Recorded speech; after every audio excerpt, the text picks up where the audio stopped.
देखो, जीवन में जब तकलीफ होता है ना, आपको मान लो कोई भी दुःख है, तकलीफ है, परेशानी है, पहले तो उसको आप ये मान लो कि ये कहीं न कहीं मेरे कर्म का फल है। मैंने कुछ ऐसा कर्म किया जिसका मुझे फल मिल रहा है। और दूसरी बात, बहुत ज़्यादा तकलीफ सब तरफ सुनाओ भी मत, क्योंकि जो 80% 90% लोगों को आपकी तकलीफ से कोई लेना-देना नहीं होता है। इंसान अपना जीवन जी के मस्त है। और जो बाकी थोड़े बहुत लोग होते हैं ना, 10, 15, 20% उनको खुशी होता है, भुगत रहा है, भुगतने दो, अरे कुछ ऐसा कर्म ही किया होगा इसने। मतलब किसी भी हालत में ना, जो भी आपको परेशानी है, वो आपको खुद ही झेलना है। तो उस परेशानी का प्रचार करने का क्या फ़ायदा है बोलो? अच्छा होगा कि आप परेशानी से निकलने के बारे में सोचो। हाँ, कोई बहुत अच्छा दोस्त है आपका, निकटवर्ती है, कुछ ऐसा शागिर्द है आपका, जो आपका हल निकाल सके, तो उससे ज़रूर बात करो। क्योंकि बात करने से मन ज़रूर हल्का होता है। हल इंसान हर समस्या का हल नहीं निकाल पाता, लेकिन मन का बात बताने से अंदर से इंसान को एक सुकून और शांति ज़रूर मिल जाती है, हल्का हो जाता है। उसके बाद दिमाग फिर से नया सोचना शुरू करता है, नहीं तो दिमाग में एक ही बातें चलते, दौड़ते, भागते रहती है। कहने का मतलब क्या है ना, कि परिस्थिति और परेशानी जीवन में आती है, आएगी ही आएगी। मन को पहले शांत रखो और उस विपरीत परिस्थिति में हर समस्या का हल निकालने का कोशिश करो कि आप हल हम कैसे निकाल सकते हैं।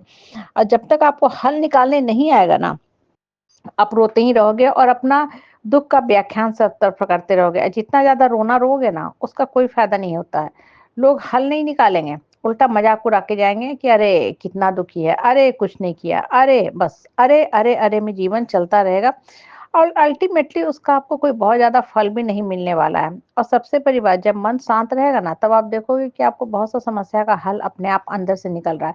होता है ना, कभी हम बैठे रहते हैं और कहते हैं, अरे कहाँ से इतना बढ़िया आइडिया मेरे दिमाग में आ गया, हम तो सोचे भी नहीं थे, लेकिन फिर भी आ गया ना आइडिया। कहाँ से आया?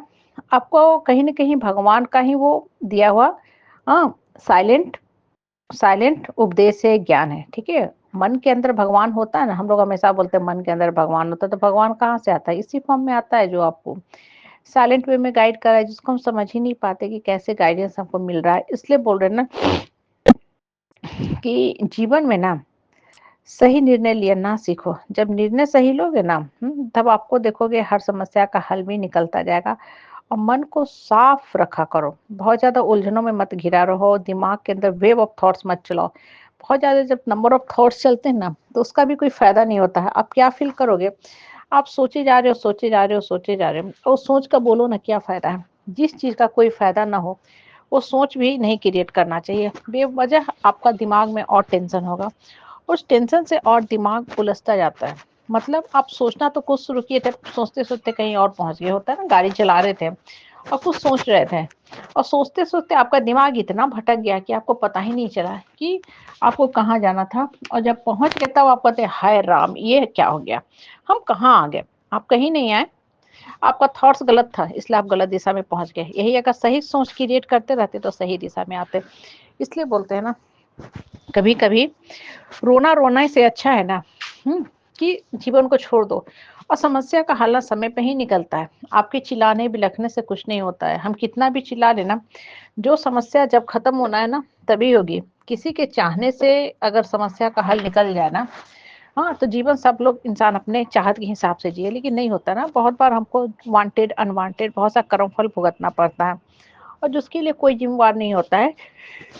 इसके लिए ज़िम्मेवार कहीं न कहीं हम खुद ही होते हैं। हमारा पिछला कर्म लौटता है। अब पिछला तो क्या किए, नहीं किए, उसके बारे में सोचने का कोई फ़ायदा नहीं होता। ठीक है? क्या हुआ? ऐसा होता तो वैसा होता तो वैसा हो जाता। होता है ना, बहुत लोग को आदत होती है। वो दिन भर सोचते रहते हैं, उनको सोचने दो। और संगति थोड़ा अच्छा रखा करो। बेकार वाहियात लोगों की संगति को ना हमेशा अवॉइड करा करो। क्योंकि बेकार लोग आपका हल तो नहीं देंगे और आपको समस्या में डालते जाएँगे। उनकी सोच गड़बड़ होती है ना। एक गड़बड़ सोच का आदमी से ना बहुत ज़्यादा आप सुख और शांति की उम्मीद कभी मत लगाना। आप देखोगे उनका सोच इस कदर उटपटांग होता है ना, कि आपको भी वो फँसाते जाएँगे और आपको खुद में ही समझ में नहीं आया कि अरे! क्या हो रहा है जीवन में। आप परेशान होते जाओगे और जितना ज़्यादा आप परेशान होगे ना, आप क्या फ़ील करोगे कि आपको समस्या जो छोटी थी और विकराल होती गई, क्योंकि दिमाग वैसा ही सोचता है। आप माइंड का स्थिर से अपना माइंड का स्टडी करना। लोग इसका उसका जो स्टडी करते हैं, दिन भर यूट्यूब का वीडियो देखते हैं ना, उससे अच्छा है कि आप अपने दिमाग को ही पढ़ना शुरू करो। बहुत सा चीज़ अंदर से मन से ही निकलना शुरू होगा। फिर आपको लगेगा कि नहीं, समस्या ज़्यादा विशाल नहीं है, हम इसको सोच-सोच के विशाल करते जा रहे हैं। और रोने का काम एकदम बंद करो। समय पे हर समस्या का हल निकलेगा।